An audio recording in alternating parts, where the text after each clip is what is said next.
Students, अवतल दर्पण से प्रतिबिंब का निर्माण कैसे होता है इसके बारे में पढ़ेंगे अपन। अवतल दर्पण से प्रतिबिंब का कैसे निर्माण होता है, इसके लिए अलग अलग कंडीशन है। अवतल दर्पण से प्रतिबिंब का निर्माण, एक कोई अवतल दर्पण है,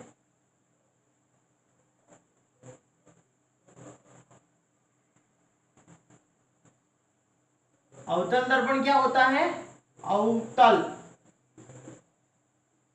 ऐसे स्टार्ट हो रहा, मतलब ए मतलब अंदर, तो अंदर दर्शा हुआ भाग चमकीला हो अवतल दर्पण कहलाता है। ऐसे अवतल, ऐसे अंदर, और उसे उत्तल और उसे उभरा हुआ भाग चमकीला हो तो वो उत्तल दर्पण कहलाता है।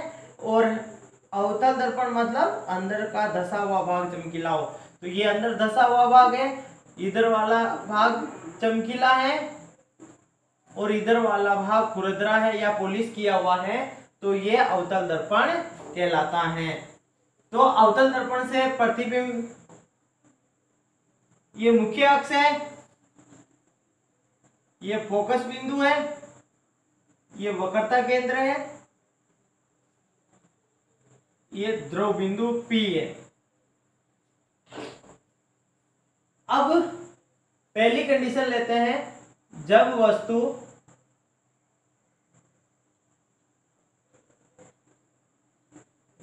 अनंत पर हो,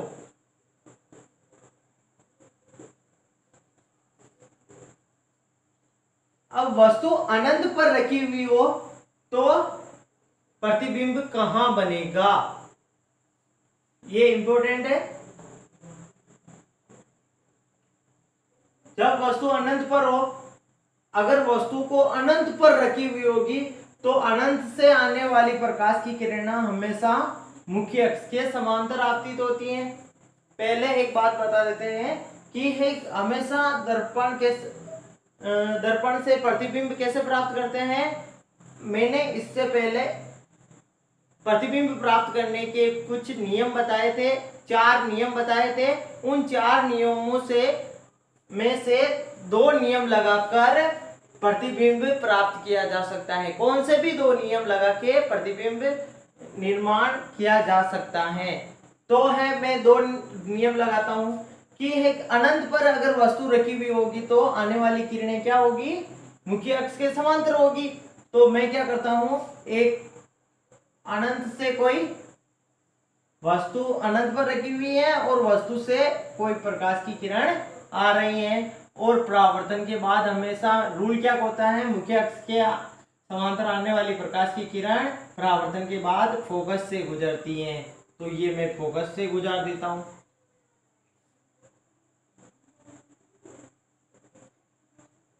यदि कोई समांतर एक और यही नियम ले ले तो ये भी परावर्तन के बाद कहां से गुजरेगी, फोकस बिंदु से गुजरेगी। तो यहां प्रतिबिंब कहां बनेगा, दोनों प्रकाश की किरणें कहां मिल रही हैं, फोकस बिंदु पर। तो है कि यहां पर प्रतिबिंब का निर्माण कहां पर होगा, फोकस बिंदु पर होगा, और ये छोटा बिंदु नुमा बनेगा, छोटा सा बनेगा, बिंदु नुमा आकृति का, बिंदु के आकार का बनेगा। ठीक है, तो इसकी विशेषता क्या हो जाएगी,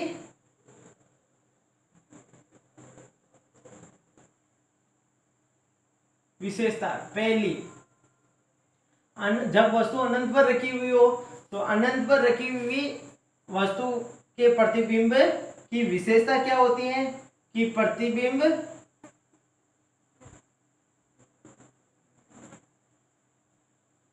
फोकस बिंदु पर बनेगा, फोकस बिंदु पर बनेगा।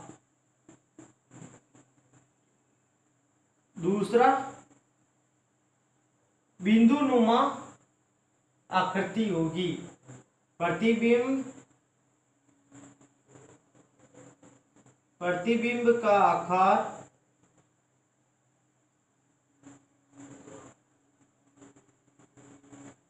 बिंदु नुमा होगा, बिंदु नुमा तथा वस्तु से छोटा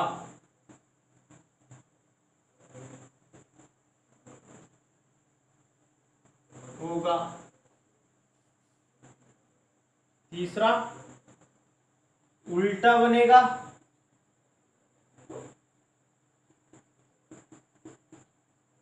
चौथा, अब यहां प्रकाश की किरणें वास्तव में मिल रही हैं और वास्तव में मिलने वाली किरणों से बनने वाला प्रतिबिंब कौन सा होता है? हमेशा वास्तविक होता है। यदि किरणें मिलती हुई वास्तव में नहीं मिलती हैं तो काल्पनिक प्रतिबिंब बनता है। यदि किरणें वास्तव में मिल जाती हैं तो प्रतिबिंब वास्तविक बनता है। तो क्या बनेगा? वास्तविक प्रतिबिंब बनेगा, वास्तविक प्रतिबिंब बनेगा। तो ये इनकी विशेषता होगी। इसके आगे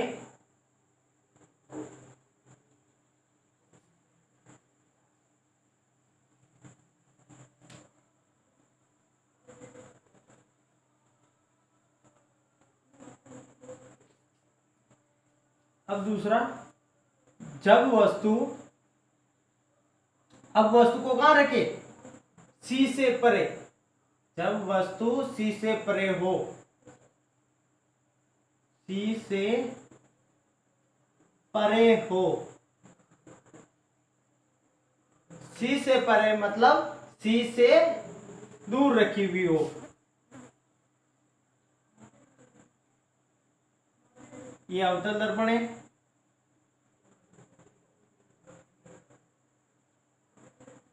ये मुख्य अक्ष है, फोकस बिंदु है, वक्रता केंद्र है, और सी से परे मतलब सी से दूर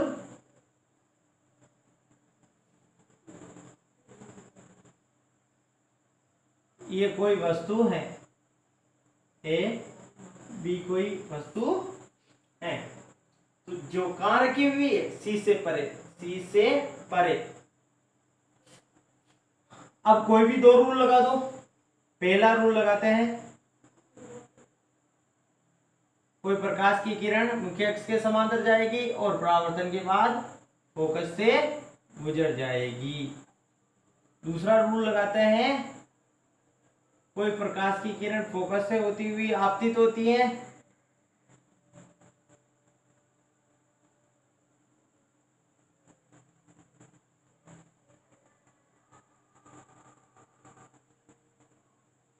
फोकस से आती हुई आपतित होती हैं, तो परावर्तन के बाद मुख्य अक्ष के समांतर हो जाती हैं। तो ये दोनों किरणें कहां मिलेगी? यहां मिलेगी। तो यहां इनका प्रतिबिंब बनेगा। तो इनकी विशेषता क्या हो जाएगी?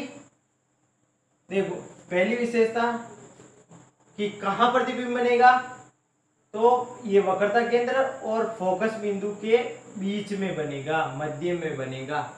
यानी वक्रता केंद्र और फोकस बिंदु के मध्य, कहीं मध्य में बनेगा। मध्य का मतलब इन दोनों के बीच में कहीं पे भी प्रतिबिंब बन सकता है। दूसरा है, ये उल्टा है, ए डैश पी डैश, ये उल्टा बनेगा प्रतिबिंब। उल्टा नजर आ रहा है, देखो नीचे बन रहा है, ये मुख्य अक्ष के ऊपर सीधा है, वस्तु सीधी रखी हुई है और ये उल्टी नजर आ रही है। इसका मतलब प्रतिबिंब क्या बनेगा? उल्टी बनेगा, उल्टा बनेगा। और इनका आकार देखो, ये बड़ा है, इससे ये छोटा नजर आ रहा है। इसका मतलब हमेशा इससे क्या होगा? प्रतिबिंब वस्तु से छोटा बनेगा। और किरणें क्या हो रही है? वास्तव में मिल रही हैं, तो प्रतिबिंब क्या होगा? वास्तविक प्रतिबिंब बनेगा। तो पहली विशेषता है, विशेषता क्या हो जाएगी इससे? इसकी पहली विशेषता क्या होगी? सी यानी वक्रता केंद्र, वक्रता केंद्र सी तथा फोकस बिंदु बिंदु F के मध्य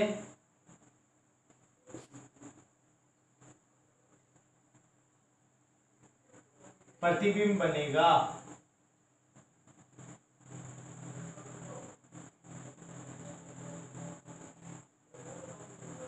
दूसरा, वस्तु से यानी बिंब से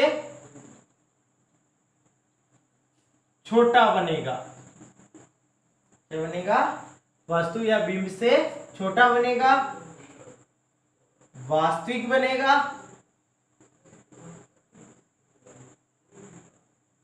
और उल्टा बनेगा। तो ये इनकी मुख्य विशेषताएं होगी कि इनकी क्या विशेषताएं होगी कि है जब वस्तु सी के परे रख देते हैं तो उनका प्रतिबिंब कहाँ बनेगा? तो वक्रता केंद्र और फोकस बिंदु के मध्य बनेगा, और उल्टा बनेगा, वस्तु से छोटा बनेगा और वास्तविक बनेगा। इसके आगे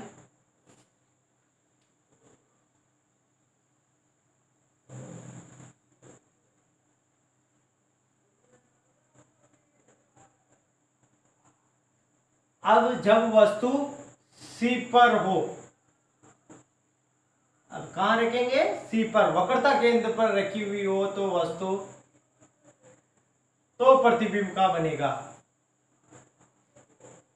ये फोकस बिंदु है, ये वक्रता केंद्र है, और वक्रता केंद्र पर कोई वस्तु रखी हुई हो तो प्रतिबिंब कहां बनेगा? तो दो रूल लगा देते हैं। पहला, मुख्य अक्ष के समांतर आने वाली प्रकाश की किरण फोकस बिंदु से गुजरती हैं।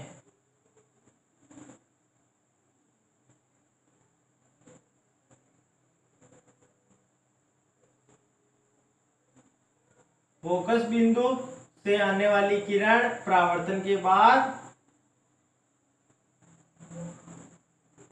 मुख्य अक्ष के समांतर हो जाती हैं।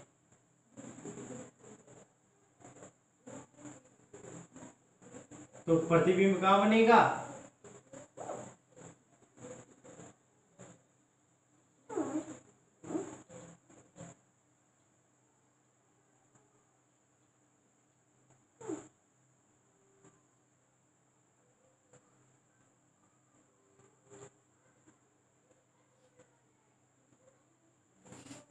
ये ए बी कोई वस्तु है तो ए डैश बी डैश प्रतिबिंब है। अब इसकी क्या विशेषताएं होगी?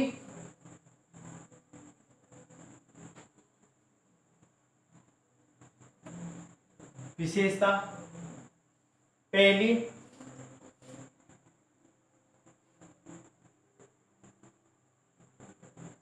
प्रतिबिंब क्या होगा? प्रतिबिंब सी पर बनेगा। पहली क्या होगी? प्रतिबिंब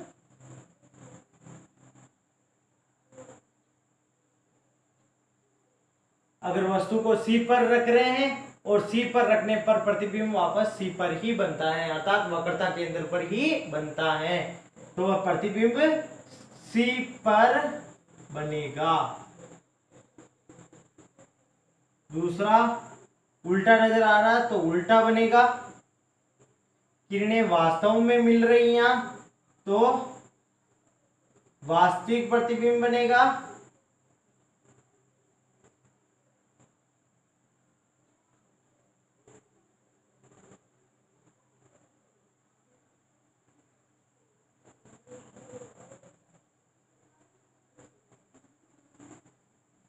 वास्तविक बनेगा और वस्तु के बराबर बनेगा, यानी वस्तु के समान आकार का बनेगा, आकार का बनेगा। अब है इसके आगे, अब वस्तु को कहां रखनी है?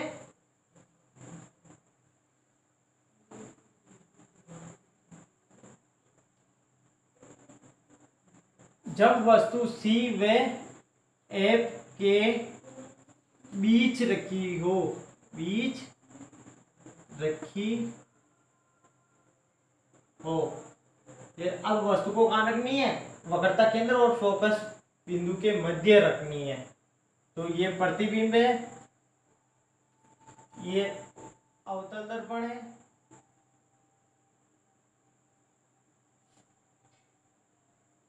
ये मुख्य अक्ष है,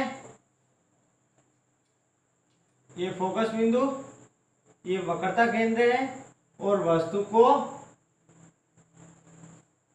वक्रता केंद्र और फोकस बिंदु के मध्य रखनी है। तो ये दोनों मध्य रख दिया। अब दो रूल लगा देते हैं।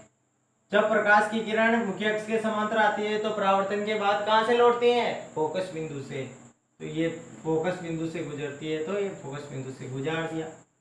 अब दूसरा नियम, या तो ये लगा दो कि जितना कोण ध्रुव पर आपतित किरण जितना कोण बनाते हुए आपतित होती है उतना ही कोण बनाते हुए अपरावर्तित हो जाती है, या ये लगा देते हैं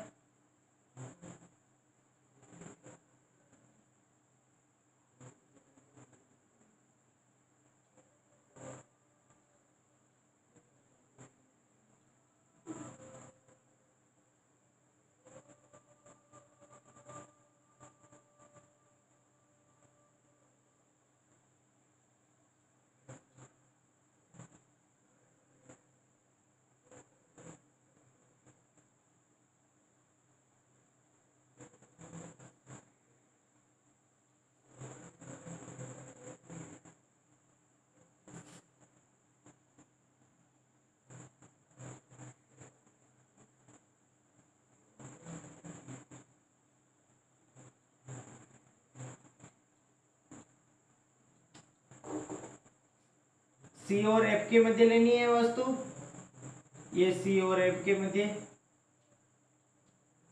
मुख्य अक्ष के समांतर आती हैं तो परावर्तन के बाद फोकस से गुजरती है,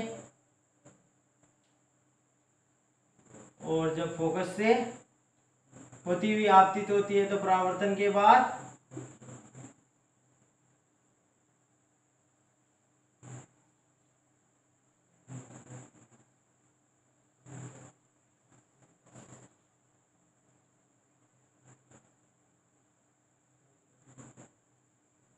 यहां ये प्रतिबिंब A B A dash B dash. अब इनकी क्या विशेषता होगी, सी और एफ के मध्य वस्तु रखी हुई है तो इनकी क्या विशेषता होगी। पहली विशेषता कि प्रतिबिंब का आकार वस्तु से बड़ा होगा, यानी प्रतिबिंब वस्तु से बड़ा होगा, प्रतिबिंब वस्तु से बड़ा होगा। दूसरी, उल्टा बनेगा। तीसरा, ये उल्टा बना हुआ है, उल्टा बनेगा और सी से परे बनेगा। प्रतिबिंब कहां बनेगा, प्रतिबिंब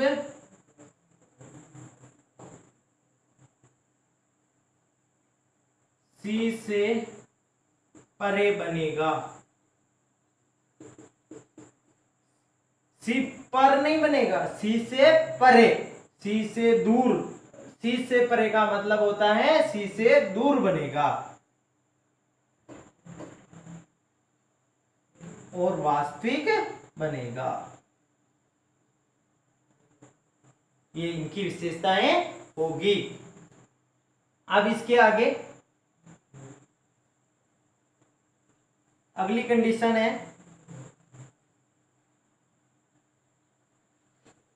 जब वस्तु फोकस बिंदु पर हो, जब वस्तु फोकस बिंदु पर रखते हैं, एफ पर हो, एफ पर रखते हैं तो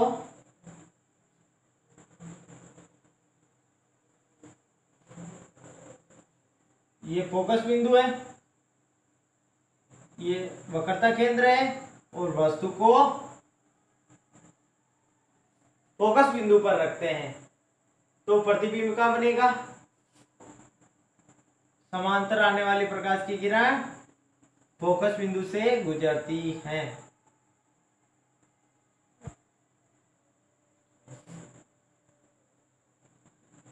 जितना कोण ये बनाती है ना आई, उतना ही कोण बनाते हुए परावर्तित हो जाती हैं। अब ये दोनों किरणें समांतर प्राप्त होती है, मतलब ये कहीं नहीं मिलेगी, अनंत पर जाके मिलेगी, तो है प्रतिबिंब का बनेगा, अनंत पर बनेगा। तो विशेषता क्या होगी? पहली विशेषता उल्टा बनेगा, सॉरी प्रतिबिंब अनंत पर बनेगा,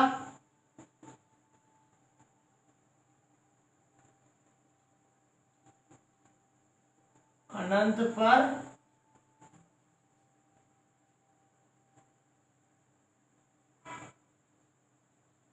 दूसरा ये मुख्य अक्ष के नीचे बन रहा तो उल्टा बनेगा,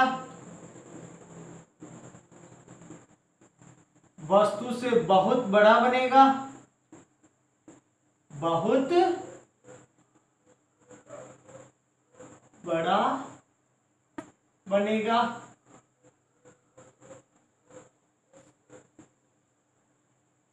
और वास्तविक बनेगा।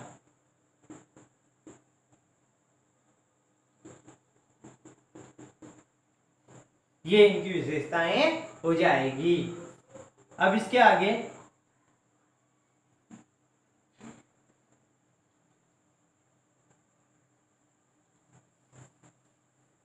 अब वस्तु को F व P के मध्य रखने पर, फोकस बिंदु व ध्रुव बिंदु के बीच रखने पर